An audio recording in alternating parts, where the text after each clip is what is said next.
I can't tell you how many times I have sat down to press record and record this video, and I keep putting it off because like emotionally it's just too much. Like it's hard to deal with. I've tried like writing an outline for what I want to talk about so I don't ramble, and every time I do, I just can't. I can't. So instead of a well-edited video or a short, succinct, to the point video that you guys are used to from me, you're gonna get the rambly version of Katie, because that's all I can do right now. But I feel like I want to explain to you guys what's going on, because I keep waiting for things to kind of resolve so I can come and like wrap it, as my therapist says, like wrap it in a nice neat bow and like hand it to you, and I can't always do that, and I can't do this in this situation. And I don't know, I think it's important as homeschool moms, especially on YouTube, like those who you see on social media on YouTube, to come and share like when they're in the midst of trouble, because a lot of times I come and I share what helped me through those times, but you don't get to see the times themselves. And I want to hopefully encourage you that you're not alone. I don't know. Anyways, okay. So what has been going on with us and our family? Why did we have to put a pause on the podcast? Why have I been a little MIA, on social? Why did we have the worst homeschool month ever? Or past 2 homeschool months, I guess. So let's just get into it. Okay, where to start? So we have been going through some stuff with one of my kiddos, with my daughter with medical special needs. We've talked about her a lot, at least on the podcast and things. I'm talking about the Life in Monday podcast. If you guys didn't know, my husband and I have a podcast where we share just kind of like what God's brought us through and how he's proven faithful, and just encouragement to keep going. Not as much about homeschooling, more about biblical parenting and marriage. And we've talked about it a lot on there, but I haven't talked about it as much on here. I have a daughter who was born with 22q11.2 deletion syndrome, and or sometimes called DeGeorge or velocardiofacial syndrome. We call it 22q. And with that comes a lot of medical needs. A lot. It can come with like over 186 different complications. We have had quite a few, our fair share. She has been feeding tube fed exclusively for the first 4 years of life. There were points where they thought she would never talk, or where she would never walk, or where she would never eat, and she does all those things, and we're very thankful for that. But it's been a hard medical journey. She's had over a dozen surgical procedures, and she's only 10 years old. So it's just a lot. Just a lot. But it kind of ebbs and flows, and that's sort of what the doctors explained to us, what other parents explained to us, is that the first like 4 years of life are like this whirlwind. Like we were seeing new specialists every week. We were getting new medications every week. Like it was just constant state of unrest, I guess is the best way to describe it. And then they said, then things will kind of start to like level out. They're not going to be normal. There's still going to be medical issues. There's still going to be diagnoses. There's still going to be things going on, but things will kind of become the new normal. And then you're going to hit puberty, and things are going to go right back to that 4 year. So we've known this from the get-go. I've known this was coming. It doesn't make it any easier. I mean, it does. It helps to know that it's coming. But it like hit hard and out of nowhere. So basically, on September 30th, we were at a homeschool co-op event, and my daughter started having like tremors. Like she started shaking uncontrollably, and this lasted for probably about 20 minutes, which is not normal. We made sure that she had food, that wasn't like blood sugar issue. We made sure that she wasn't cold. Like we did all the things, made sure it wasn't circulation, like all the things. But it happened, and then it finally went away. Over the next several days and weeks and months, it continued to happen more and more frequently, less length. None of them were quite that long again, but it kept happening. And it also started complaining of numbness in her feet. And we were like, something's not quite right. So one of the many medical issues that she does have that we know is she has juvenile arthritis. And so we reached out to her rheumatology team. They're kind of like the go-to team for her, and we talked to them, and they said, yeah, let's get to the bottom of this. We need to figure out what's going on. So they referred us to talk to neurology. They referred us to talk to several different specialists, but we kind of started out with neurology. And the neurologist was confused by her symptoms. she said that a lot of times with tremors, you know, they tend to have the same pattern. Like it'll be side to side or it'll be up and down and it won't vary. And she was varying. She was only having it on one side of her body. There's just a lot of different things going on. But she said, let's just run a gamut of tests just to make sure.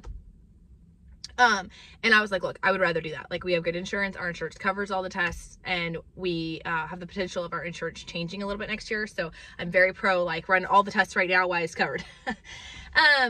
Anyways, so all that to say, they ran a bunch of tests and they got, they ordered a brain MRI. She's had MRIs dozens of times before, CT scans, MRIs. I think by the end of this year, she will have had five MRIs and 2 CT scans. It might be more than that, actually. I don't know. It's a lot. She's used to it. She calls it the donut machine and gets excited when she gets to get one. But anyways, I don't know. I'm rambling again. So she got a brain MRI and they told us, they said, just so you know, many people will come back with some kind of anomaly, some kind of abnormality within a brain MRI. That does not mean that it's anything super serious. So just like understand there's probably going to be something that comes back kind of weird or different, but that does not mean it's anything major. So we went into it kind of preparing for that. And meanwhile, she had some blood results that came back off. She was showing a copper deficiency, which is incredibly rare. And can be signs of other more major issues. While we're waiting on the copper deficiency results, there were some additional tests they needed to run to make sure it wasn't something called Wilson's, which can cause to liver and kidney failure, potential need for a transplant, things like that. While we were waiting on those results, we got the results back up from the brain MRI, and they thought that she might have something called a Chiari malformation, which is essentially where the back of the brain, there's not enough room with the skull. And so it starts to like grow down into the spinal column instead of just, you know, staying within the skull itself. And it can oftentimes lead to having to do brain surgery to remove some of the bones in the back of the neck to basically relieve the pressure of it pushing up against the skull and making more room.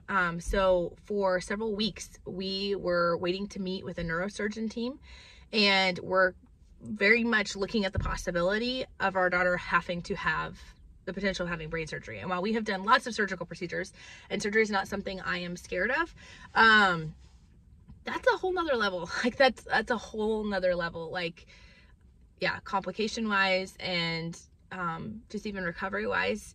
And we kind of had to look at those options and see what could possibly be happening. In the meantime, we got back results about her copper levels, and thankfully the additional tests that we ran came back fine. So that meant that it was definitely not Wilson's. But we were looking like all in the same amount of weeks, like in November, we were looking at the possibility of our daughter maybe having to have brain surgery, as well as maybe having to have a kidney or a liver transplant. And we knew all of these options, like nothing was definitive yet, but it was just a lot to mentally process.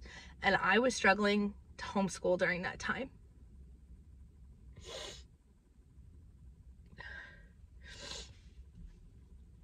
I was struggling. Sorry, I'm gonna try to get through this without crying. I felt paralyzed by everything that was going on. In the process of all of this, like in the middle of all of these things, our rheumatologist has been amazing, like has gone above and beyond anything any doctor would ever need to do. And he wanted to see us in person a second time. He's like, she's having these tremors. She originally, when we had talked to him about the tremors, we had just had COVID, and we were still in the contagious period, so we had to do a virtual telehealth appointment.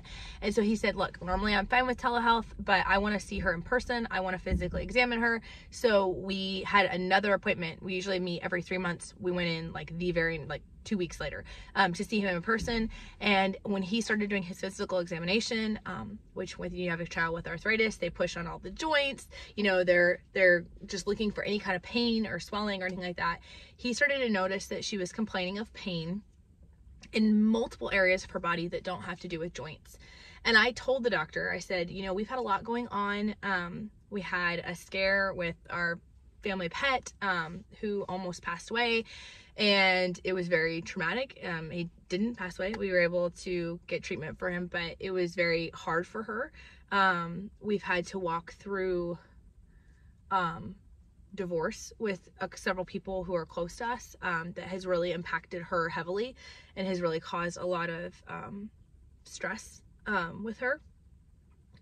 We've just had a lot of craziness. And in November, there was a lot of excitement too, because we were going to a family camp for kids who have 22q. We go to this every year, and it was a big deal. It was exciting, but that also creates its own form of anxiety, and she does struggle with anxiety. So all that to say, I told the doctor, I said, she's been complaining just this past week of these weird pains, and they're very inconsistent and they don't make any sense, and they're like, they move and they don't last very long, and it's just kind of odd. And I said, I think, you know, she just has a lot of anxiety and she's kind of worked up and is trying to kind of find something to have a problem with. And that might sound harsh, but like, if you have a child with anxiety, you have to understand how that can play out. So yeah, anyways, moving on. The point is, he got done and with his physical examination, and he said, actually, Katie, I totally understand what you're saying. Totally understand. And he does, he gets it. He's been treating my daughter for years, and he knows her anxiety and he knows what it looks like. But he said, actually, we think this might be something different. We might think it might be something called AMPS. It's amplified musculoskeletal pain syndrome. And essentially it is where the brain gets stuck in a loop of pain, and it gets stuck. God designed our brain to protect the body, and so it sends pain signals to our brain to tell us to stop, like to not touch that stove. Essentially, her brain is getting stuck in these loops. And so you know, it can be due to just having things like arthritis and medical trauma. It can be due to possibly the COVID that she had could have like kicked it off. It's not the cause, but it can be kind of the fuel on the fire, so to speak. And all that to say, it's a chronic pain issue that can cause a myriad of problems, because basically, essentially, a very light touch can basically feel like someone is like stabbing needles in you, and it's very, very painful. This might sound similar to fibromyalgia. My sister actually has fibromyalgia, so I'm very familiar.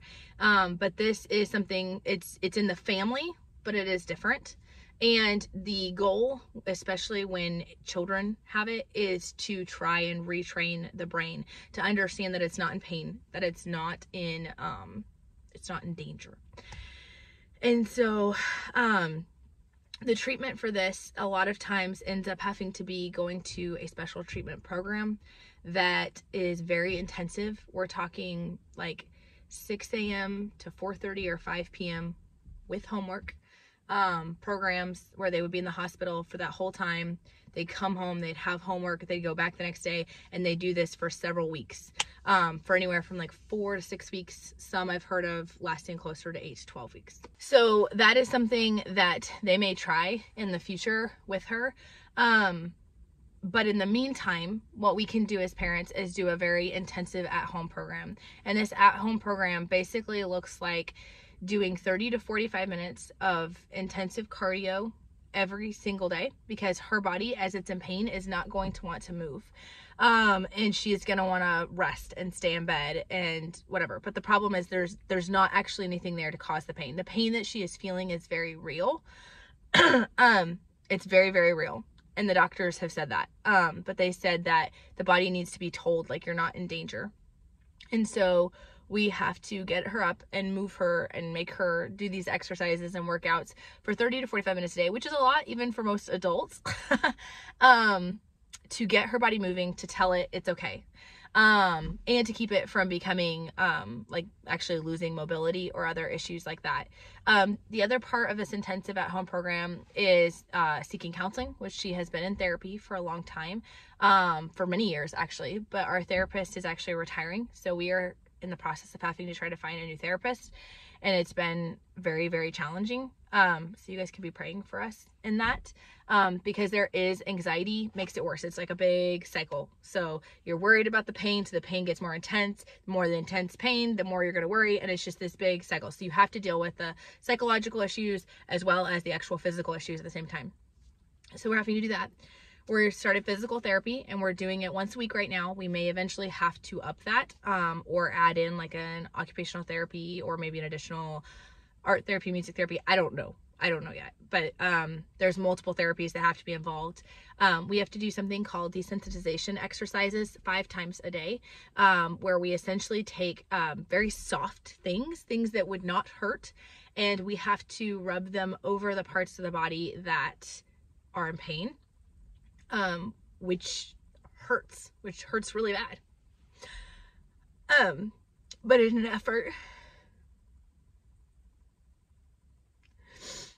effort to tell the brain, like, you're okay. So I'll take things like cotton balls, or like gentle, like a hand massager kind of thing, and I'll rub on one arm, and she'll tell me it hurts, and she doesn't like it. But then we show her on the other arm, which is not in pain. We show her, and we're like, look, how does this feel? And she's like, that doesn't hurt at all, mommy. And I'm like, it's the same thing. And we're like, your brain is tricking you. And we've got to do these exercises so that your brain can learn that it's not in trouble, and that it's okay. And so she has been a champ through all of it. It's been a lot, but she has been a champ through all of it. And we have been working on this program, but it has been very much like I've had to put aside everything else. Like, I can't figure out how to work all this in to our homeschool and do school. Thankfully my 3 older kids have a lot of independent work they're able to do, so they are still doing school. But the younger ones, I'm working with my daughter who has these issues because she's 10. We're doing math every day and we're doing reading every day, but like everything else is to the wayside. My little ones, I'm just pausing right now. And it's just been a lot. So we have to do these physical therapy exercises. We have to do our workouts. She has to do these desensitization exercises every day. She has to, there's a lot of new medications that we're trying to help with things. It's resulted, this AMPS has resulted in severe migraines for her, that are headaches that are happening every day, and severe migraines that are happening multiple times a week. Stomach pain, pain in her legs and in her arms. It's just a really hard process with all of this. We also are trying to work on like coping skills and making sure that, we're having those positive interactions as well. Like, it's not just these painful exercises, but that we're taking moments to stop and like meditate on God's truth. Like, not meditate in the world sense of emptying our minds of things, but meditating on God's word and filling our mind with things. The good news for you guys is I'm making more resources to help my daughter that I will hopefully be able to share with you guys here soon. I'm kind of tweaking and perfecting it, but working on some like truth cards that we can focus on when she's in pain. But yeah, there's just a lot. We don't know exactly what that's gonna hold for her. There is a possibility, a small possibility, that this could be something, if it was triggered by COVID, that could last for only 3 months, especially if we do an intensive home treatment. However, if it passes that 3-month period, then it is probably something that she will struggle with to some extent for the rest of her life. However, with the use of this intensive home program and the potential of that hospital program that she could do, there is a possibility she could live most of her life unaffected by it, and that maybe just during times of stress, or times where she's maybe been sick or under the weather, that she might have flare-ups, but she would be able to manage it well. So yeah, that's just been a lot. They can't even start, from my understanding, they can't even start thinking about an inpatient program or anything for at least a year or 2. So we'll be doing this at home program for a while. Kind of going back, sorry, I said it was going to be all over the place, but kind of going back to the brain stuff, we did meet with a neurosurgeon at the end of November, and praise God, it turns out she does not have a Chiari malformation, and so she will not require any brain surgery. However, there is crowding Essentially, there is not as much space as they like to have between the skull and the brain. So instead of, you know, being here, it's like here, but it's not going down. They said that they would expect that as she grows, that would actually get better, not worse. So that was a huge praise. We also did just meet with a liver specialist this week, and they actually told us that we definitely do not have, you know, like I said, the Wilson stuff, so no kidney transplant, no liver transplant, which is a huge blessing. We still are not sure why she has low copper levels, so they are rerunning her levels. I don't have answers for you guys. Like I said, there's still a lot of like unknowns in all of this. We also discovered through doing these desensitization exercises a lump in her left calf. That's kind of unexplainable. We've got a sonogram on it, and it is definitely not a blood clot, but they're not sure what it is. So we're actually going in next week to get an MRI of her leg with contrast and without, so we can hopefully see what's going on and why there's a lump there. It's just a lot all at once. It's a lot mentally, emotionally, physically. It's a lot. And so homeschooling has very much taken a back burner. This is why my husband keeps reminding me, this is why we homeschool.